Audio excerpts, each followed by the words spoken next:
MRT line 6 এখন এই শহরে ভরসার নাম, যা গতি এনেছে নগর জীবনে। এদিকে শেষ প্রান্তে চলছে পরের ধাপের কাজ, অর্থাৎ মতিঝিল থেকে কমলাপুর পর্যন্ত এগিয়ে নিতে চলছে কর্মযজ্ঞ।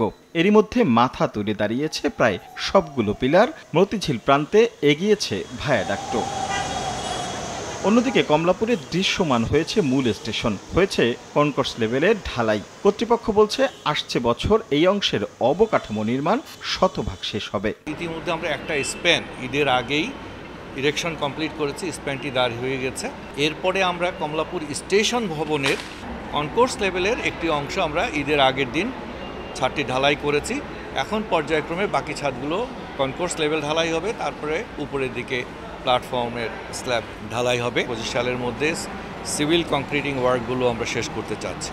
এদিকে প্রতিদিনের যাতায়াতে মেট্রো স্টেশন ব্যবহারকারীদের বাড়তি সুবিধা দিতে যুক্ত হচ্ছে নতুন নতুন সুবিধা। ডিজি বক্সের পর এটিএম বুথ বসেছে স্টেশনে। পর্যায়ক্রমে সরকারি বেসরকারি বেশ কয়েকটি ব্যাংক যুক্ত হবে এই তালিকায়।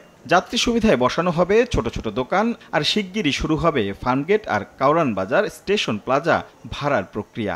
নগদের কাছে সব গ্রাহকই প্রিয়, তাই তো সারা দেশে ক্যাশ আউট চার্জ সবচেয়ে কম।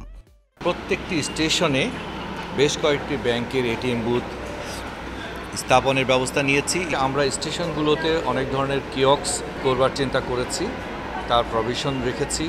কিছু কিছু স্টেশনে ছোট বড় মিলিয়ে অনেকগুলো রিটেইল শপের সুযোগ রয়েছে। এছাড়া যাত্রী চাপ বিবেচনায় নিয়মিতই সমন্বয় করা হচ্ছে ট্রেনের সময়সূচি। উত্তরা থেকে মতিঝিল এই পথে এখন চলাচলে আস্থার নাম মেট্রো রেল।